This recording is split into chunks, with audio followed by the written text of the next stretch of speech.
Hello, hello, hello. Welcome in on this fabulous evening to do some reading. Woohoo! I'm a poet and I didn't know it. So tonight we're going to be looking at the American Revolution reading questions. When you get here, let me know. Drop it in the comments. I'm going to send out a quick remind to everyone. Give everybody a minute to get in here.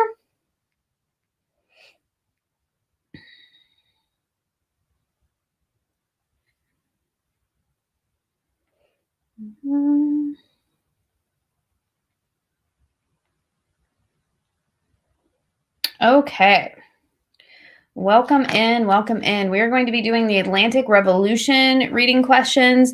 The ones about the scientific revolution, there are 7 of those. You can do those for extra credit if you want. Hey, Tobina, welcome in. Welcome in. Good to see you guys. So these are the ones that we're going to be doing. Atlantic Revolutions. Let's see what page that is. 772. That's where we got to go. I'll go ahead and pull that up over here. You guys been watching the news? It's kind of crazy that we're talking about revolutions and this is all going on. It's a little interesting to say the least. Is it 772? Maybe it's 741. Chapter 16, it says. Find the right page. Maybe that's scientific revolutions.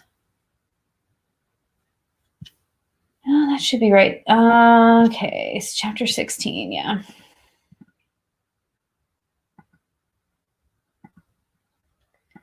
All right, so we're going to start talking about revolutions, the political revolutions. Hey, yes, it is messy, to say the least, for sure. It is messy, that is for sure. So we're going to be on page 782 in your textbook. If you want to follow along with my screen, that's fine. And the questions are right here.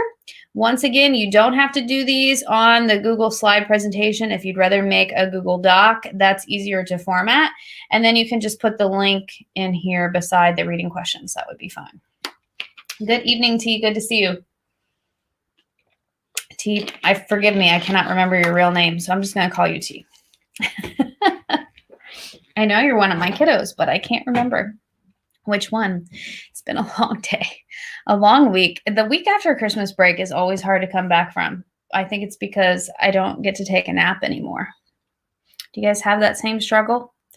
I'm really feeling it. Hey, Damien, welcome in. This is Unit 5, Koala, Unit 5. It's right after the timeline. Hey, Casey, welcome in. I was just telling them I'm having a hard time this week. I'm just so tired. Wondering if you guys are having the same.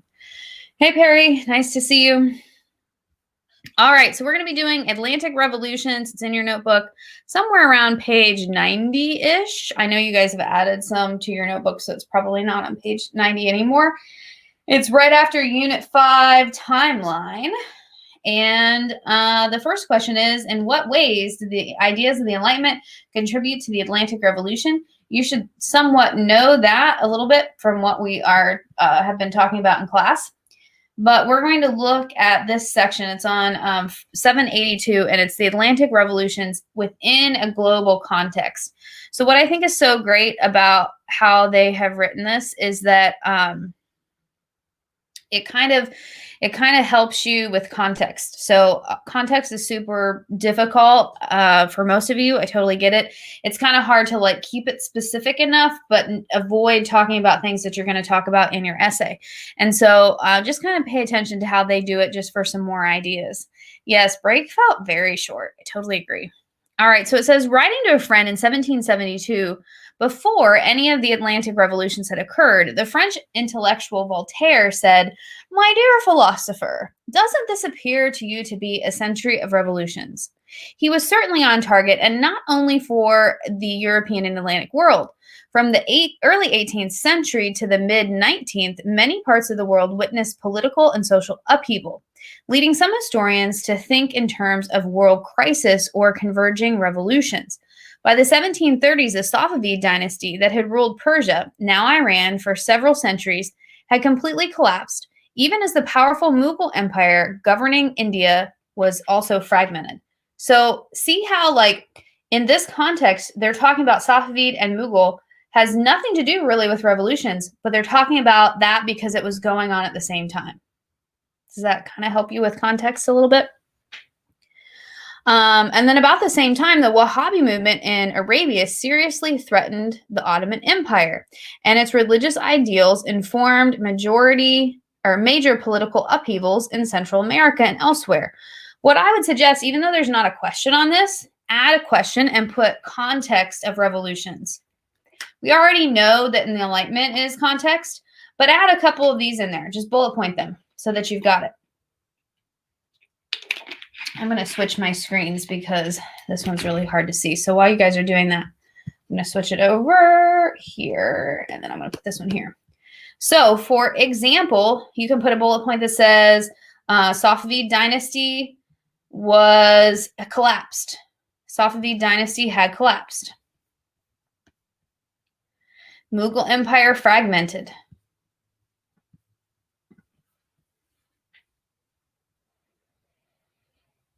And you can also write down that the Wahhabi movement in Arabia threatened the Ottoman Empire.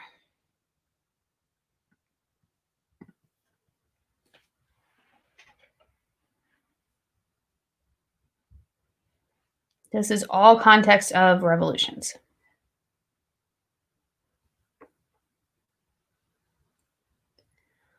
In Russia, under Catherine the Great, they experienced a series of peasant uprisings, most notably one led by the Cossack commander Pugachev in 1773 and 74, which briefly proclaimed the end of serfdom before the rebellion was crushed. So put a bullet point about that. Just put down in Russia, Catherine the Great crushed peasant uprisings.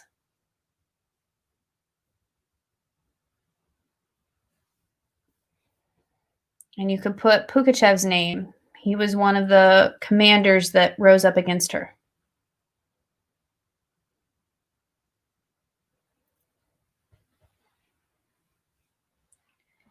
Now, if you're writing context, you wouldn't have to write all of these, but this is definitely some good examples of some things that you could include. Another one you can include says China too late in the late 18th century and early 19th century hosted a number of popular, though unsuccessful, rebellions. The Taiping Revolution, which was in 1850 to 1864. So that would kind of be a little bit after the American Revolution, which context will still work because remember, you can have context from 50 years before, during, or after. So that could still work. But I would suggest if you're going to talk about the Enlightenment, it would flow better to talk about the Enlightenment, then talk about a couple of these, and then go into your revolutions. You don't want things that are super spaced out if you're going to have it flow. Does that make sense? Hopefully. Then it says, beginning in the early 19th century, a wave of Islamic revolutions shook West Africa, while in Southern Africa, a series of wars and migrations known as the Fakane, or the breaking or crushing, involved widespread and violent disruptions, as well as the creation of new states and societies. So thus, in Atlantic revolutions in North America, France, Haiti, and Latin America took place within a larger global framework. So that sentence right there is a great example of a transition sentence. You have to have that in any essay that you write. So in between your context and your thesis, you need some kind of sentence that kind of pulls them together. And that's a perfect example. Now, can you use that one on your essay if you were ever writing about revolutions? No, because that would be plagiarism, right? But you could use something similar, like you could say something like how the Atlantic revolutions were occurring alongside other revolutions that were happening worldwide, or something like that. Okay. Like many of the other upheavals, they too occurred in the context of expensive wars, weakening states, and destabilizing process of commercialization. But the Atlantic revolutions were distinctive in various ways compared to the upheavals elsewhere. So distinctive is a great word for difference. I'd put that down in your notes. Underneath one of the, where you're putting your reading questions, just put distinctive equals difference. That's a great comparison word that you can use. Remember the point on the LEQ that you have to use words, comparison words, and whatever your historical skill is. That's a good one for comparison. The costly wars that strained European imperial states, Britain, France, and Spain in particular, were global rather than regional. In the so-called 7 Years' War, Britain and France joined battle in North America, the Caribbean, West Africa, and South Asia. It's called the French and Indian War in America. All right, so that's the same war. The expenses of those conflicts prompted the British to levy additional taxes on the North American colonies and the French monarchy to seek new revenue from landowners. These actions contributed to the launching of the American and French revolutions, respectively. So another really good part of context would be the 7 Years' War / French and Indian War. Because of those wars, it's the same war, it's just in different places. Because of that war between Britain and France, they had to raise the taxes on North American colonies as well as the French people. So put that down with your context. Look at all this extra stuff you're getting tonight. I'm telling you. You're going to be on point with this reading.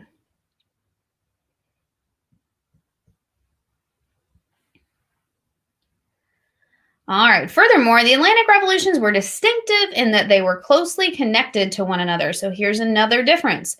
They were difference versus other global revolutions. Okay, keep that in mind. Not a difference between the Atlantic revolutions. This would be a similarity between the Atlantic revolutions, right? It's distinctive in that it's different from the other revolutions that were happening. It's kind of tricky the way that that's worded.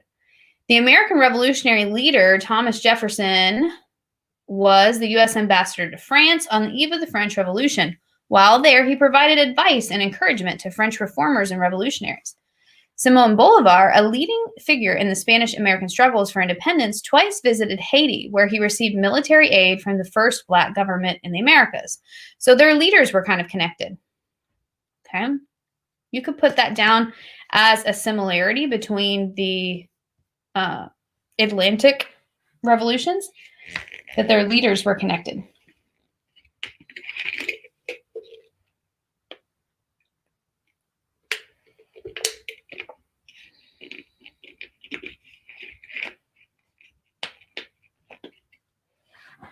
There's a really funny story about Benjamin Franklin and Thomas Jefferson when they were in France.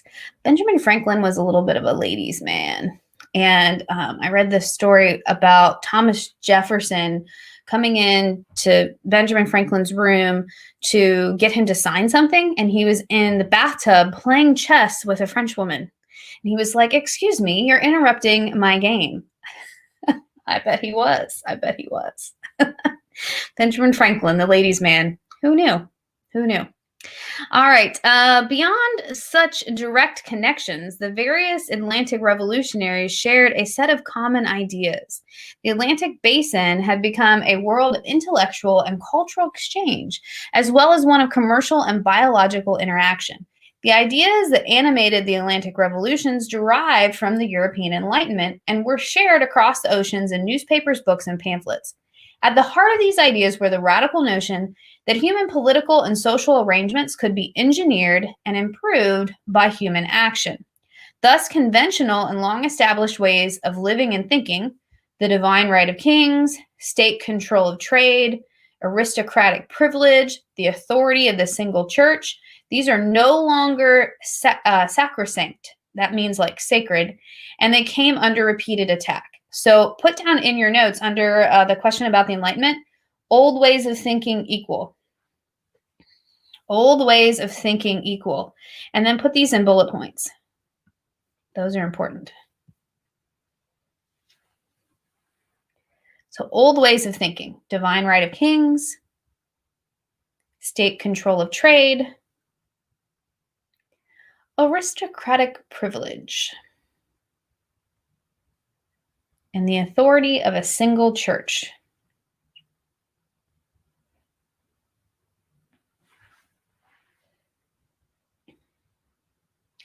Then draw an arrow or a dash or however you do it, or go up and grab one of the arrows in the document. I forget, you guys aren't writing these. Go up and grab an arrow down or an arrow to the side, however you want to type it. And then put new ideas. Here's your new ideas that you want to bullet point. Liberty, equality, free trade, religious tolerance, republicanism, and human rationality.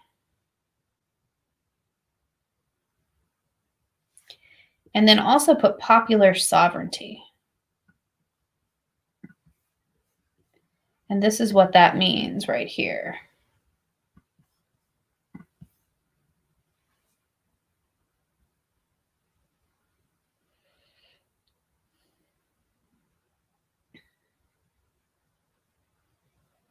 So your new ideas, you should have liberty, equality, free trade, religious tolerance, republicanism, and human rationality,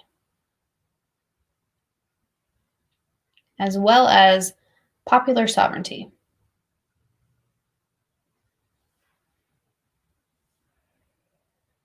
So popular sovereignty basically means voting, people having a say in government.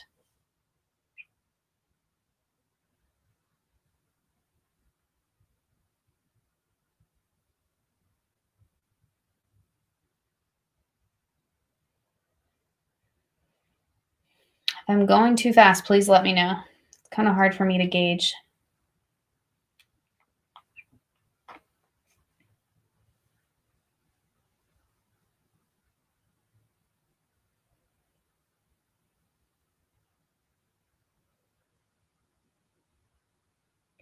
So you can see that the old idea is completely opposite of the new ideas, right? Divine right of kings, that would enable any king, even if he's not a good king, to continue to be king. And it kind of takes away people's popular sovereignty. It absolutely takes away their popular sovereignty. Take control of trade, aristocratic privilege, all of these things that are unfair when it comes to liberty and equality. And then the authority of one church versus religious tolerance. Complete opposites of each other. Locke had argued social contract between a ruler and the rule should last as long as it served the people well. We talked about this when we were talking about notes. Remember, social contract is that contract between the people and the government, that you give up some liberty in order to be protected by the government. In short, it was both possible and desirable to start over in the construction of human communities. In the late 18th and early 19th century, these ideas were largely limited to the Atlantic world. While all of the Atlantic revolutions involved the elimination of monarchs, at least temporarily across Asia and Middle East, such republican political systems were virtually inconceivable until much later. There, the only solution to a bad monarch was a new or better one. So here's a difference between the Atlantic revolutions and those happening in Asia and the Middle East. Atlantic revolutions involved getting rid of the kings and queens.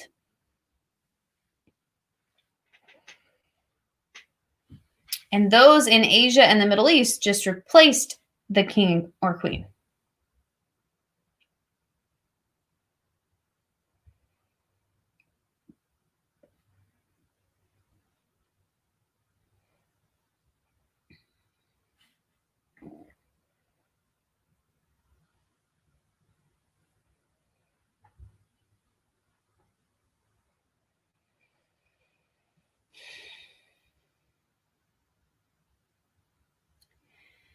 In the world of Atlantic revolutions, ideas born of the Enlightenment generated endless controversy. Were liberty and equality compatible? What kind of government, unitary or centralized or federal or decentralized, best ensured freedom? And how far should liberty be extended? Especially in Haiti, the chief beneficiaries of these revolutions were propertied white men of middling class. Although women, slaves, Native Americans, and men without property did not gain much from these revolutions, the ideas that accompanied those upheavals gave them ammunition for the future, because their overall thrust was to extend political rights further than ever before. These Atlantic movements have often been referred to as democratic revolutions. So the Atlantic revolutions, remember, they're only giving rights to propertied white men, white men who own property. But like this paragraph says, eventually it's going to kind of push for the rest of minorities. A final distinctive feature of the Atlantic Revolution lies in their immense global impact, extending well beyond the Atlantic world. The armies of revolutionary France, for example, invaded Egypt, Germany, Poland, and Russia, carrying seeds of change. The ideals that animated these Atlantic revolutions inspired efforts in many countries to abolish slavery, to extend the right to vote, to develop constitutions, and to secure greater equality for women. So you can put down something about how the Atlantic world, oh, I can't do a FaceTime right now, decline.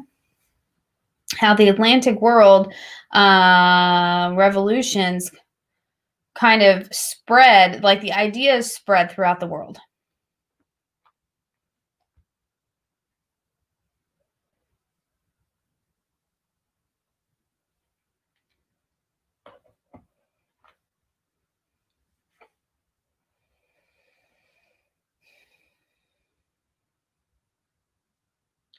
That's later going to lead to nationalism. We'll talk about that before World War I. Ideas of human equality articulated in the revolutions would be found in feminist expression, socialist, communist movements, Universal Declaration of Human Rights, adopted by United Nations in 1948, echoed and amplified those principles while providing the basis for any number of subsequent protests against oppression, tyranny, and deprivation. And in 1989, a number of Chinese students fleeing the suppression of democracy movement in their own country marched at the head of a huge parade in Paris, celebrating the bicentennial of the French Revolution. And in 2011, the Middle Eastern uprisings known as Arab Spring prompted numerous comparisons with the French Revolution. So the Atlantic revolutions had a long reach, and they're still kind of, inspiring other revolutions today. Okay, now we have a section on comparing revolutions. So our next question is, what was revolutionary about the American Revolution and what was not? And how did the French Revolution differ from the American Revolution? And how were they similar? So we'll probably have that in this next one. Beneath their common political vocabulary and a broadly democratic character, the Atlantic revolutions differed substantially from one another. They were triggered by different circumstances, expressed quite different social and political tensions, and varied considerably in their outcomes. Liberty, noted Simone Bolivar, is a succulent morsel, but one difficult to digest. Digesting liberty occurred in quite distinct ways in the various sites of the American revolutions. So, North American.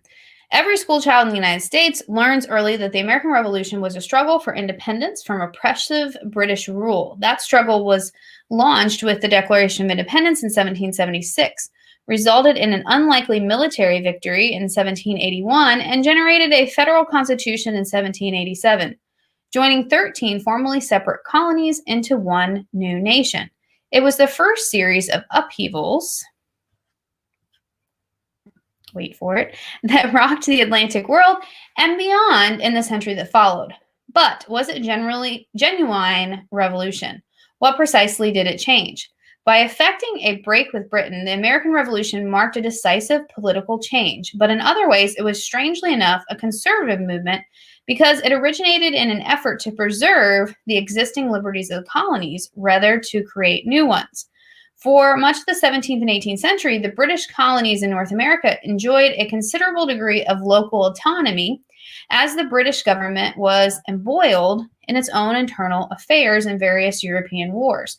Local autonomy means that the colonists were able to kind of govern themselves. That's why there were congresses in the colonies. Furthermore, Britain's West Indian colonies seemed more profitable and greater significance than those of North America. In these circumstances, local elected assemblies in North America, dominated by the wealthier property-owning settlers, achieved something close to self-government. Colonists came to regard such autonomy as a birthright and part of their English heritage.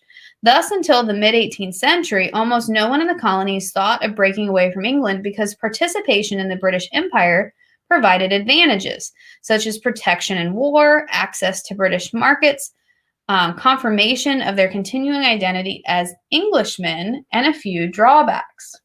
So, what was our question about what it was not revolutionary? Okay, let's keep reading and then we'll summarize that.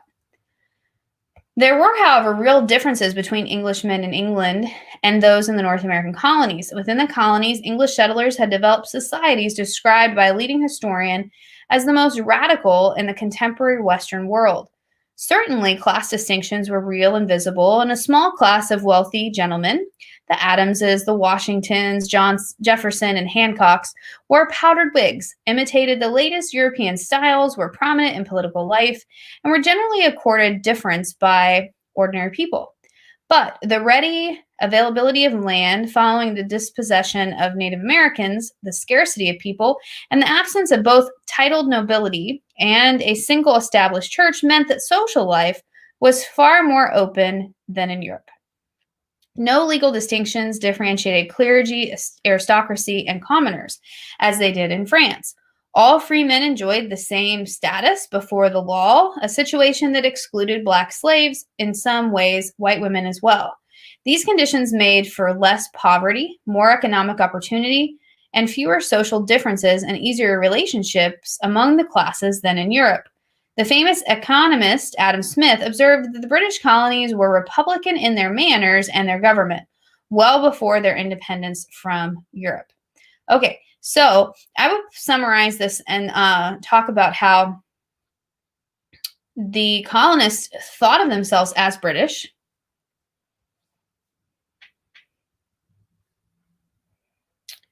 Let's see.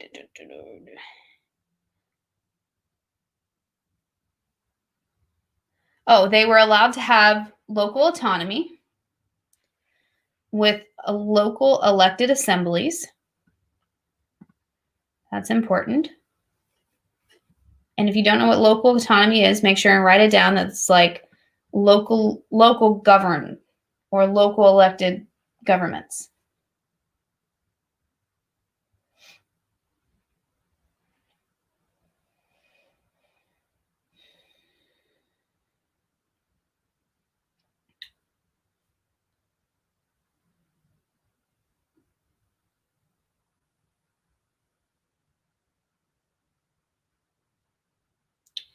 There were class distinctions, but it wasn't as distinct as it was in Europe. Does that make sense? That's kind of what it's talking about down here. So you can say something about there were class distinctions in the Americas, but it wasn't as strict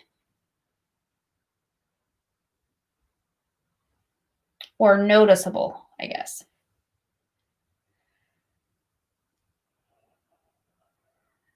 There were easier relationships among the classes than in Europe, and fewer social differences.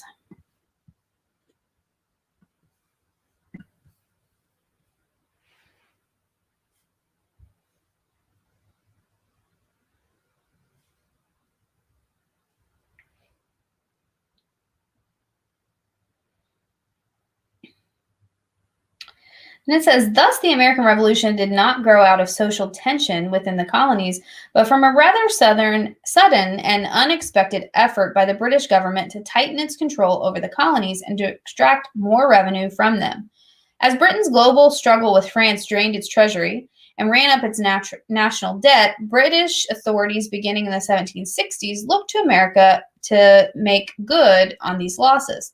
Abandoning its neglectful oversight of the colonies, Britain began to act like a genuine imperial power, imposing a variety of new taxes and tariffs on the colonies without their consent, for they were not represented in the British Parliament. So right there, no taxation without representation, but they were doing it anyway. By challenging their economic interest, their established traditions of local autonomy, and their identity as true Englishmen, such measures infuriated many of the colonists. So here's the 3 top grievances, right? We talked about those today. The challenge to money and making money, their local autonomy, and their identity as Englishmen.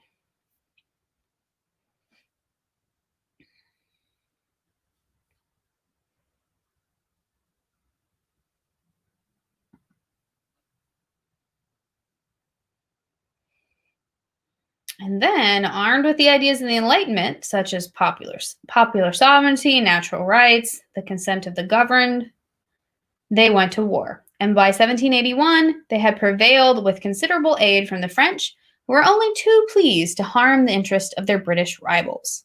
What was revolutionary about the American experience was not so much the revolution itself, but the kind of society that had already emerged within the colonies. Independence from Britain was not accompanied by any wholesale social transformation.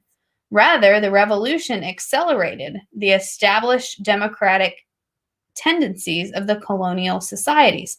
So they'd also already kind of had that forming with their local autonomy, and now it's going to force it into establishment. Political authority remained largely in the hands of existing elites who had led the revolution, although property requirements for voting were lowered and more white men of modest means, such as small farmers and urban artisans, were elected to state legislatures. The widening of the political participation gradually eroded the power of traditional gentlemen, but no women or people of color shared in these gains. Land was not seized from its owners, except in the case of pro-British loyalists who had fled the country.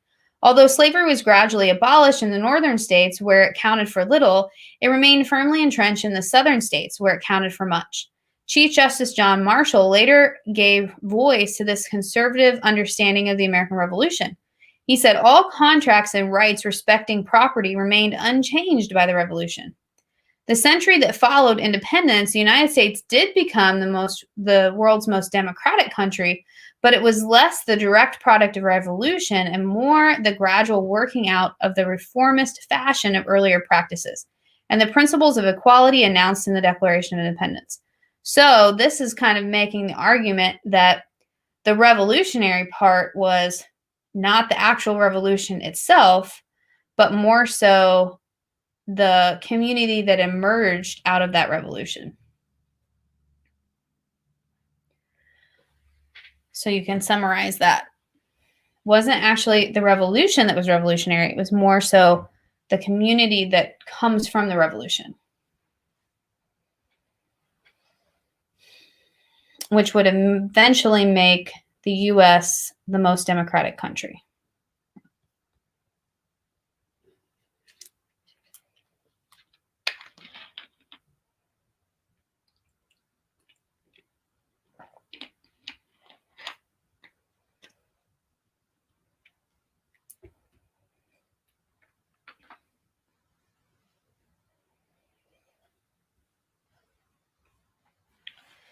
Now, there are some that would argue this, probably most of the founding fathers. It says, nonetheless, many American patriots felt passionately that they were creating a new order for the ages.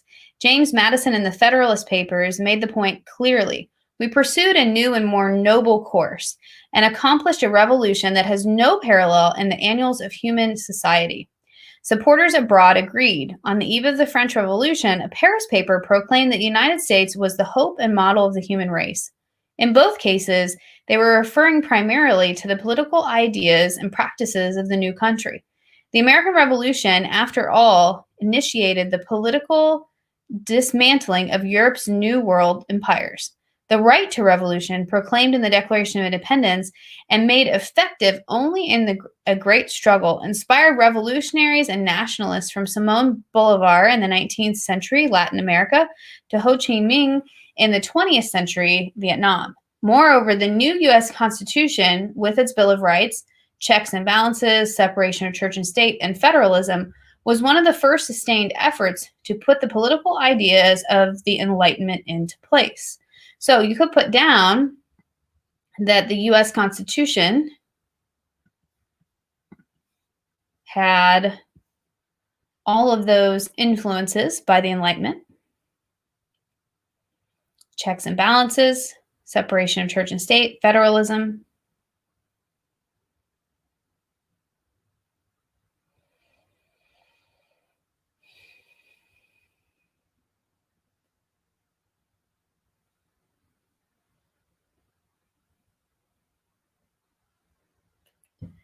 So it really could be argued both ways, that it was revolution. It was a revolution, of course, but I think I agree. I think it was more of like the revolution of society versus Well, I don't know, because what do you guys think? It was pretty amazing that the American colonists were able to beat the British Army. I mean, the British Army were professionals. American colonists really weren't. So, do you think that the war was also revolutionary or just the society?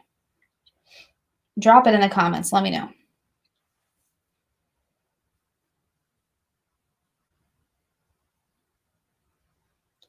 Definitely need to watch the Netflix show called Turn. It was really good. It's about Washington spies. And was a lot of that was true. I read the book called Washington Spies as well, and that was really good. That's what the show is based on. Society that came from it. I mean, that can probably be argued more so, but I do think that it matters that the American colonies were the first to beat the British because the king didn't think it was possible. I mean, all these European rabble, you know. Have you guys watched the musical Hamilton? That's also really good if you have Disney Plus. And I think you can get Disney Plus, like, I think there's like a free promotion for it, maybe. I don't know. Okay, let's get back to it. How did the French Revolution differ from the American Revolution? That's what we're looking at now. Act 2 in the drama of the Atlantic Revolutions took place in France, beginning in 1789, although it was closely connected to Act 1 in North America. Thousands of French soldiers had provided assistance to the American colonists and now returned home full of Republican enthusiasm. Thomas Jefferson, the U.S. ambassador in Paris, reported that France had been awakened by our revolution. More immediately, the French government, which had genuinely aided the Americans in an effort to undermine its British rivals, was teetering on the brink of bankruptcy and had long sought reforms that would modernize the tax system and make it more equitable. In a desperate effort to raise taxes against the opposition of the privileged classes, the French king Louis XVI had called into session an ancient representative body, the Estates General. It consisted of male representatives of the three estates, or legal orders, of pre-revolutionary France. These three estates, or three classes, are the clergy, the nobility, and the commoners. The first two estates comprised about 2% of the population, and the third estate included everyone else. So the third estate was like the 98%. When the body convened in 1789, representatives of the third estate soon organized themselves as the National Assembly, claiming the sole authority to make laws for the country. A few weeks later, they drew up the Declaration of the Rights of Man and Citizen, which forthrightly declared that men are born and remain free and equal in rights. These actions, unprecedented and illegal in the old regime, launched the French Revolution and radicalized many of the participants in the National Assembly. So the big problem with what was going on in France is that the 2% were ruling pretty much everything, because in the Estates General, the clergy, all the clergy got one vote, all the nobility got one vote, and all the commoners got one vote. So even though the commoners were making up a majority, they only got one vote. And they were like, this is not fair, because of course the clergy and the nobility will gang up on the commoners. They're not going to raise their own taxes on themselves, right? And so that's what was happening. They were ganging up on the commoners and passing things that would only benefit them and not benefit the commoners. That revolution was quite different from its North American predecessor. Whereas the American Revolution expressed the tensions of colonial relationship with a distant imperial power, the French insurrection was driven by sharp conflicts within the French society. So here's your first difference. Make a little chart in your notes under this question that says North American and then French. On one side, for North American, you can put its tensions because of colonial relationship.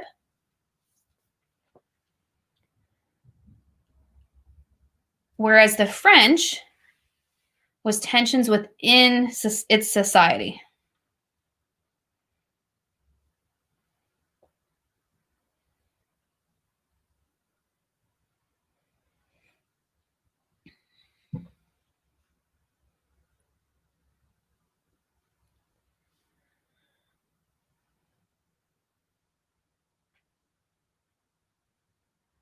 Members of the titled nobility, privileged, prestigious, and wealthy, resented and resisted the monarchy's effort to subject them to new taxes.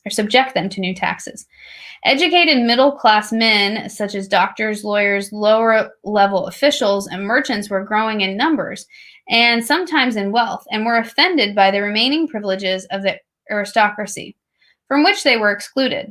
Ordinary urban men and women, many of whose income had declined for a generation, were particularly hard hit in the late 1780s by the rapidly rising price of bread and widespread unemployment.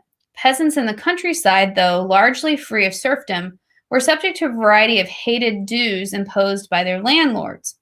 Taxes from the state, obligations to the church, and the requirements to work without pay on public roads. As Enlightenment ideas penetrated French society, more and more people, mostly in the Third Estate, but including some priests and nobles, found a language with which to articulate these grievances. The famous French writer Jean-Jacques Rousseau had told them that it was a manifestly contrary to the law of nature that a handful of people should gorge themselves with superfluities while the hungry multitude goes in want of necessities. So the French poor were the ones that were predominantly paying the taxes.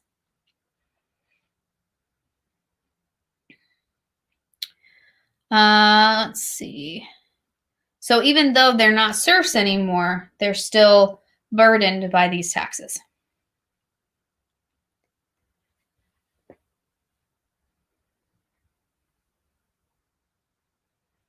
These social conflicts gave the French Revolution, especially during its first 5 years, a much more violent, far-reaching, and radical character than its American counterpart. It was a profound social upheaval, more comparable to the revolutions of Russia and China in the 20th century than to the earlier American Revolution. Initial efforts to establish a constitutional monarchy and promote harmony among the classes gave way to more radical measures, as internal resistance and foreign opposition produced a fear that the revolution might be overturned. In the process, urban crowds organized insurrections. Some peasants attacked the castles of their lords, burning the documents that recorded their dues and payments. The National Assembly decreed the end of all legal privileges and ended what remained of feudalism in France. Even slavery was abolished, howbeit briefly. Church lands were sold to raise revenue, and priests were put under government authority. So it was kind of like upheaval in the countryside as well as the cities. It included everyone. Then in 1793, King Louis XVI and his queen Marie Antoinette were executed, an act of regicide that shocked traditionalists all across Europe and marked a new stage in revolutionary violence. What followed was the terror of 1793 to 1794 under the leadership of Maximilien Robespierre and his Committee of Public Safety. Tens of thousands deemed enemies of the revolution lost their lives to the guillotine. That's the guillotine right there. Shortly thereafter, Robespierre himself was arrested and guillotined, accused of leading France into tyranny and dictatorship. The revolution, remarked one of its victims, was devouring its own children. So the end of the French Revolution was beheading of the king and queen and the Reign of Terror, or you can just call it the Terror of 1793 to 1794. And that was led by this guy right here, Robespierre. It's somewhat ironic that he too was guillotined.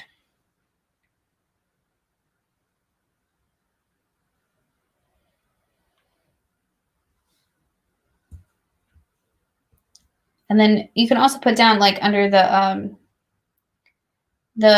Reign of Terror, that thousands were executed.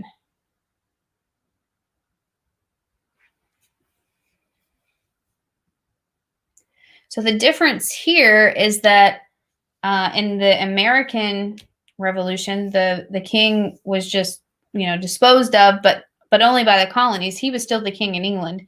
He didn't get completely taken out. Whereas the king, queen here, done.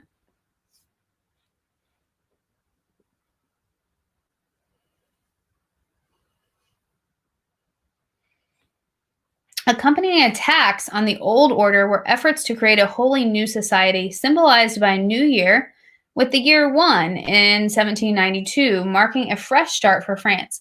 Unlike the Americans who sought to restore and build on earlier freedoms, French revolutionaries perceived themselves to be starting from scratch and looked to the future. For the first time in its history, the country became a republic and briefly passed universal male suffrage, although it was never implemented. The old administrative system was rationalized into 83 territorial departments, each with a new name.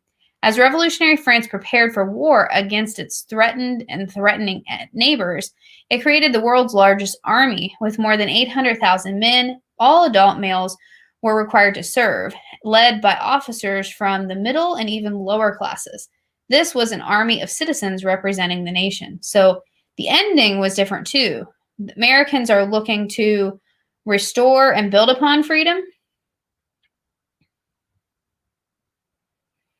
France, on the other hand, becomes a republic.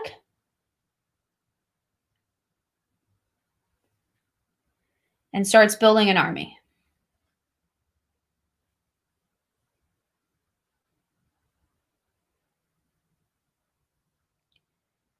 And in terms of gender roles, the French Revolution did not create a new society, but it did raise the question of female political equality far more explicitly than the American Revolution had done. Partly, this was because French women were active in the major efforts of the revolution. In July 1789, they took part in the famous storming of the Bastille, a large fortress, prison, and armory that had come to symbolize the oppressive old regime. In October of that year, some 7,000 Parisian women, desperate about the shortage of bread, marched on the palace at Versailles, stormed through the royal apartments, searching for the despised Queen Marie Antoinette, and forced the royal family to return with them to Paris. Backed by a few male supporters, women also made serious political demands. They signed petitions detailing their complaints, lack of education, male competition in female trades, the prevalence of prostitution, the rapidly rising price of bread and soap. One petition, reflecting the intersection of class and gender, referred to women as the third estate of the third estate. So like below the lowest class. Another demanded the right to bear arms in defense of the revolution. Over 60 women's clubs were established throughout the country. A small group called the Social Circle campaigned for women's rights, noting that the laws favor men at the expense of women, because everywhere power is in your hands. The French playwright and journalist Olympe de Gouges appropriated the language of the Declaration of Rights to insist that a woman is born free and lives equal to man in her rights. But the assertion of French women in the early years of the revolution seemed wildly inappropriate and threatening to most men, uniting conservative and revolutionaries alike in the defense of male privileges.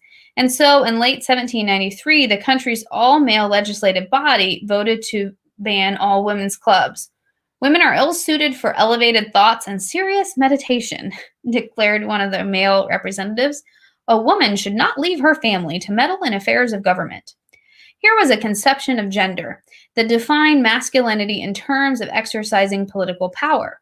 Women who aspired to do so were, in the words of one revolutionary orator, denatured, domineering women. In short, not really women at all. Thus, French revolutionaries were distinctly unwilling to offer any political rights to women. Even though they had eliminated class restrictions, at least in theory, granted religious freedom to Jews and Protestants, and abolished slavery. Nonetheless, according to a leading historian, the French Revolution, more than any other event of its time, opened up the question of women's rights for consideration, and thus laid the foundation of modern feminism. So let's summarize that. You can say something about how women were heavily involved in the French Revolution. They helped with the storming of the Bastille. This is how you can spell it.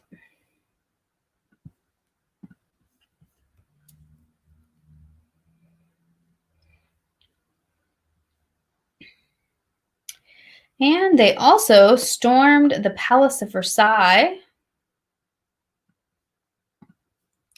You'll hear about that. When do I see you guys again? Friday? No, I don't see you guys on Friday. A-Day I don't see on Friday. I see B-Day. So A-Day, I should have given you more homework today. You're lucky. You are lucky. Ah, Casey. It's funny you should bring that up. You'll find out about that. Unless you've already watched my Marie Antoinette video. But you'll find out about that. Dang, I should have given A-Day more homework. Oh, failure on my part. I guess I'll see you guys. Yeah, I'll see you guys on Monday. That's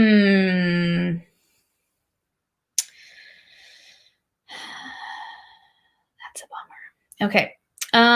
Well, that's okay. You guys are doing your reading questions, so that'll help. That will definitely help. Most of you guys are A-Day, right? If you want to go further in your notes, A-Day, go further in your notes. Work on the cause and effect of the Haitian Revolution and cause and effect of Latin American revolutions over the weekend, if you want. That way you don't have so much to do next week. All right, what else do we got? What's our next question? Oh, Haitian Revolution is next. All right, let's quickly finish this. So the French Revolution differed from the American Revolution also in the way its influence spread. Oh, for the women with American Revolution, they were involved. Some of them were spies. Some of them were nurses in the war and things like that. But they weren't as, it wasn't like as heavy as the way that the French women were involved. And also with the French, put down that it kind of spurred feminism.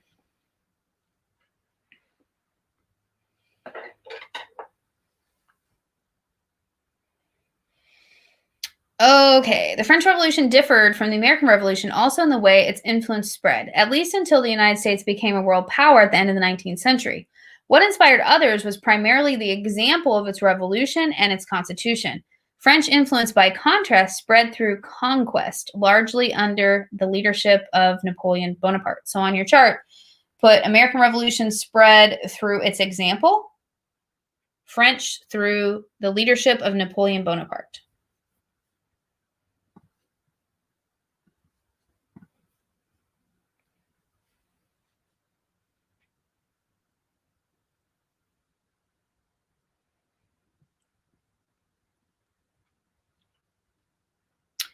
A highly successful general who seized power in 1799, Napoleon is often credited with taming the revolution in the face of growing disenchantment.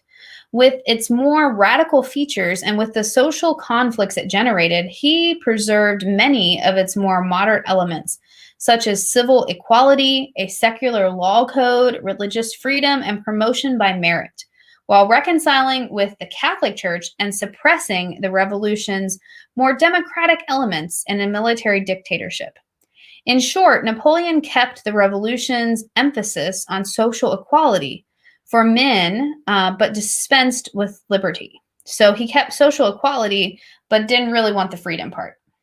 So he was a little bit more like a dictator, military dictator.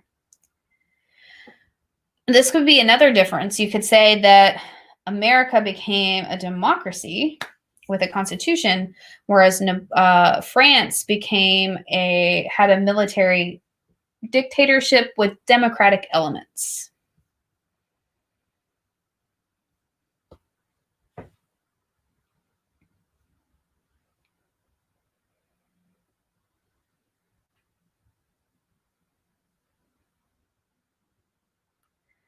Within that empire, Napoleon imposed such revolutionary practices as ending feudalism, proclaiming equality of rights, insisting on religious toleration, codifying the laws, and rationalizing government administration. In many places, these reforms are welcomed, and seeds of further change were planted. But French domination was also resented and resisted, stimulating national consciousness throughout Europe. That too was a seed that bore fruit in the century that followed. More immediately, national resistance, particularly from Russia and Britain, brought down Napoleon and his amazing empire by 1815 and marked an end to the era of the French Revolution, though not to the potency of its ideas. Okay, so eventually Napoleon and his empire will fail in 1815. All right, did we get all those questions? Yeah, we got our similarities and differences in our chart, so you're good with that. All right, what was distinctive about the Haitian Revolution, both in world history generally and the history of the Atlantic revolutions? That is going to be in this section. Let's see how long that is. All right, we'll do the Haitian revolutions, and then you can do the Latin American ones on your own. All right, so the Haitian, nowhere did the example of the French Revolution echo more loudly than in the French Caribbean colony of Saint-Dominique, later named Haiti. Widely regarded as the richest colony in the world, Saint-Dominique boasted 8,000 plantations, which in the late 18th century produced more than 40% of the world's sugar and perhaps half of its coffee. A slave labor force of about 500,000 people made up the vast majority of the colony's population. Whites numbered about 40,000, sharply divided between very well-to-do plantation owners, merchants, and lawyers, and those known as petit blancs, or poor whites. A third social group consisted of 30,000 free people of color, many of them mixed-race backgrounds. So there were several social groups in Haiti at the time. St. Dominique was a colonial society very different from New England colonies, and even the southern colonies of British North America. Given its enormous inequalities and its rampant exploitation, this Caribbean colony was primed for explosion. So this is what happened. In such a volatile setting, the ideas and examples of the French Revolution lit several fuses and set in motion a spiral of violence that engulfed the colony for more than a decade. The principles of the revolution, however, meant different things to different people. To the Grand Blancs, the rich white landowners, it suggested greater autonomy for the colony and fewer economic restrictions on trade. But they resented the demands of the Petit Blancs, who sought equal citizenship for all whites. Both white groups were adamantly opposed to the insistence of free people of color that the rights of man meant equal treatment for all free people, regardless of race. And to the slaves, the promise of the French Revolution was personal freedom that challenged the entire slave system. So you should probably summarize this because this is really important. Put down the Grand Blancs. This is how you spell it. The Grand Blancs, or the rich white landowners. They wanted greater autonomy of their colony. So they wanted to be able to rule it versus having to listen to the French. And less restrictions on trade.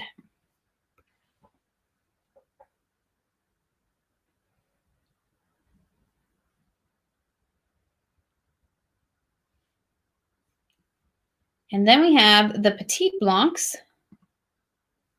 They want citizenship for all whites.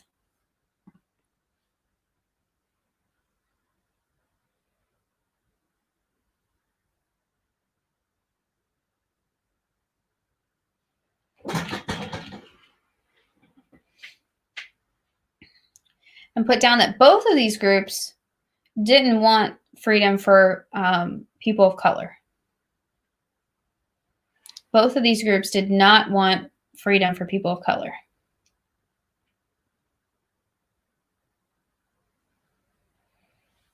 And then the free people of color, they of course wanted equal treatment.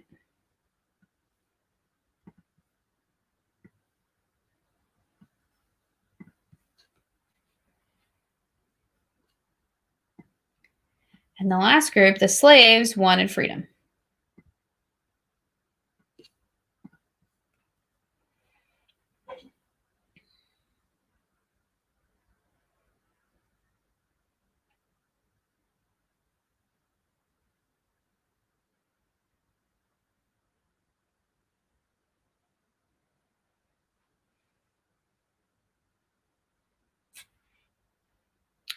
So, a massive revolt beginning in 1791, triggered by rumors that the French king had already declared an end to slavery. Slaves burned 1,000 plantations and killed hundreds of whites as well as mixed race people. Soon, warring factions of slaves, whites, and free people of color battled one another.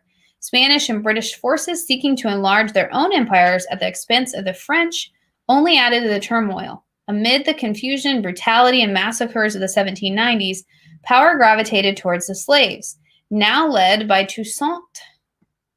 Not sure how to pronounce his last name. Louverture? He was a former slave. He and his successor overcame internal resistance, outmaneuvered the foreign powers, and even defeated an attempt by Napoleon to reestablish French control. When the dust settled in the early years of the 19th century, it was clear that something remarkable and unprecedented had taken place. A revolution unique in the Atlantic world and in world history. Socially, the last had become first, in the only completely successful slave revolt in world history. So Haiti was a slave revolt that was successful, and the only complete one in world history.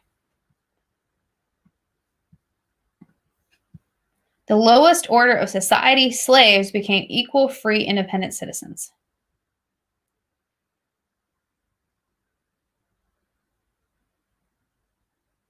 Politically, they had thrown off French colonial rule, becoming the second independent republic in the Americas and the first non-European state to emerge from Western colonialism. They renamed their country Haiti, a term meaning mountainous or rugged in the language of the original Taino people. It was a symbolic break with Europe and represented an effort to connect with long-deceased native inhabitants of the land. Some, in fact, referred to themselves as Incas. At the formal declaration of Haiti's independence on January 1804, Jean de Delanis, the new country's first head of state, declared, "I have given the French cannibals blood for blood. I have avenged America."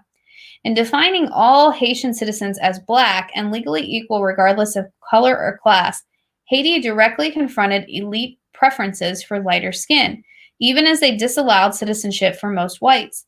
Economically, the country's plantation system, oriented wholly toward the export of sugar and coffee, had been largely destroyed.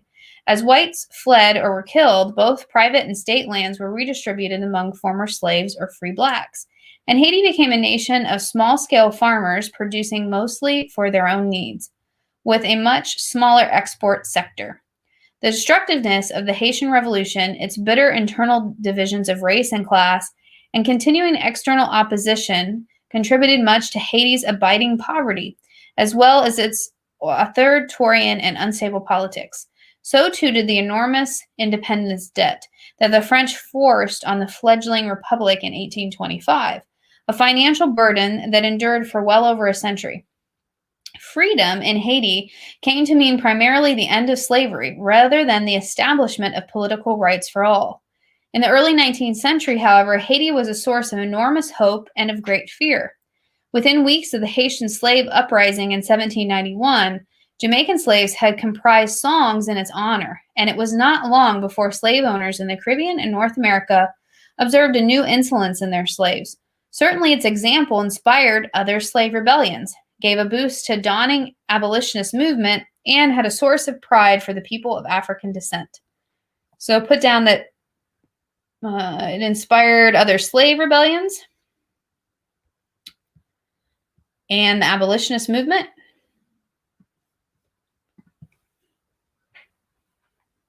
And it was a source of pride for people of African descent.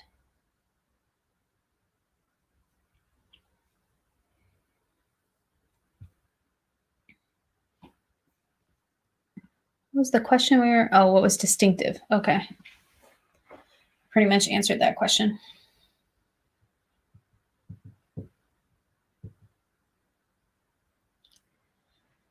So to whites throughout the hemisphere, the cautionary saying, "Remember Haiti," reflected a sense of horror at what had occurred there and a determination not to allow political change to reproduce that fearful outcome again, particularly in Latin America, and injected a deep caution and social conservatism in the elites that led their countries to independence in the early 19th century.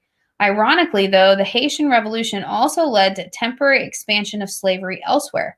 Cuban plantations and their slave workers considerably increased their production of sugar as that of Haiti declined. Moreover, Napoleon's defeat in Haiti persuaded him to sell the United States the French territories known as Louisiana Purchase, from which a number of slave states were carved out. Nor did the example of Haiti lead to successful independence struggles in the rest of the 30 or so Caribbean colonies. Unlike mainland North and South America, Caribbean decolonization had to await the 20th century. In such contradictory ways did the echoes of the Haitian Revolution reverberate in the Atlantic world. So it was like an example, but it didn't really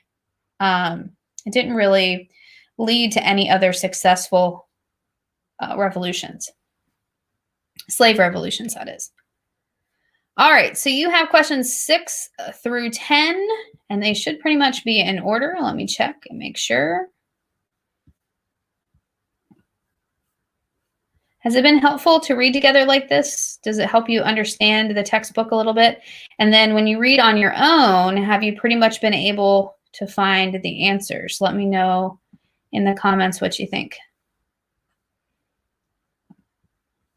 When I grade your reading questions, they look pretty good. So I'm thinking that the ones that are doing it are doing pretty well.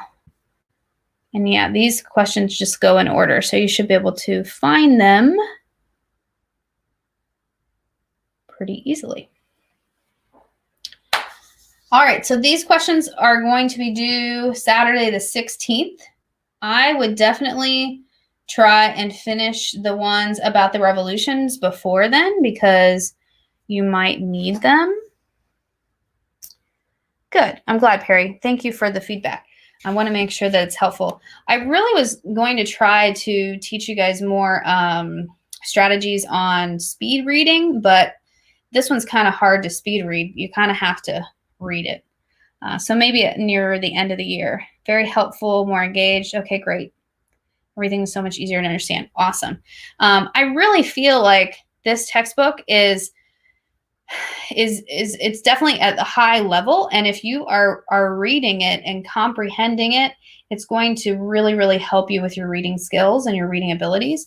I think the majority of people that are doing the reading questions, I've already seen you improve on like the multiple choice tests and things like that. So that not only will it give you more information that we can't cover in class, but it also helps you with your reading skills. So go you, you're awesome. So way to go. Anyway, yeah, so you have 5 more to go. They'll be due on Saturday. Like I said, make sure you try to get the 6 and 7 done are the ones about the revolution. So make sure you have those. And then if you need a little bit more time on the other ones, you can take it. If you are in A Day and you want to go ahead and get causes and effects for Haitian and Latin American revolutions, you can do that since I don't get to see you guys on Friday. And I will see A Day on Monday and B Day tomorrow. How were American and French revolutions similar? Okay, so American and French revolutions, how are they similar? That's a good one. I don't think we answered that one. You can say that they both were fighting against high taxes. I suppose that could be argued as a difference too, because the taxes were a little bit different because the Americans were colonies. But if you argue it that they, both were oppressed by these taxes that were coming from the wars that the French and the British monarchies had created, then that would definitely be a similarity. You could also say, I think that would be the biggest similarity. Can anybody think of any others? Questions for scientific revolution. Casey, if you want to do those, you can do those for extra credit. And I'll take those up until, closer to when grades are due. I usually take extra credit like the last week before grades are due. So you got a little bit of time. Anybody think of any other similarities between French and American? I know we had the difference was they disposed, or no, the American colonies, the king stayed the king of Great Britain, but the king and queen of France did not stay king and queen. And then also another difference I think we wrote down was, or that we should write down in case you didn't, is that Americans end with a democracy, whereas the French end with military dictatorship, which will eventually go back to a king once they get rid of Napoleon Bonaparte. That's the only similarity I can think of. Yeah, both fought against royals. That one would kind of be hard to argue because you'd have to have like, more details. And it would be very similar to what you would argue for the taxes. Oh, good. That's good to be, war debt. Sure. Yeah. They're both caused by that. It would be hard to argue both war debt and taxes, though, because war debt is kind of like the cause of taxes. So the war debt would be better for your context to kind of set it up. But if you were just arguing one similarity, you could do war debt or taxes, right? And then you could do differences. That's, if I were to write an LEQ, that's I kind of think of, okay, which ones can I argue the most? Like, which ones do I have the most information about? And if I can only think of one similarity, can I think of two differences? Or if I can think of two similarities that I could argue really well, what's a difference? Go with what you have in your brain that's strongest. All right, guys, I'm going to head out of here if you don't have any other questions. And I'll be available tomorrow during office hours if you need any extra help. But I think everybody's good. So you guys have a great evening, and I will see you either tomorrow or Monday. I'll talk to you later. Thanks for joining. Had a good time.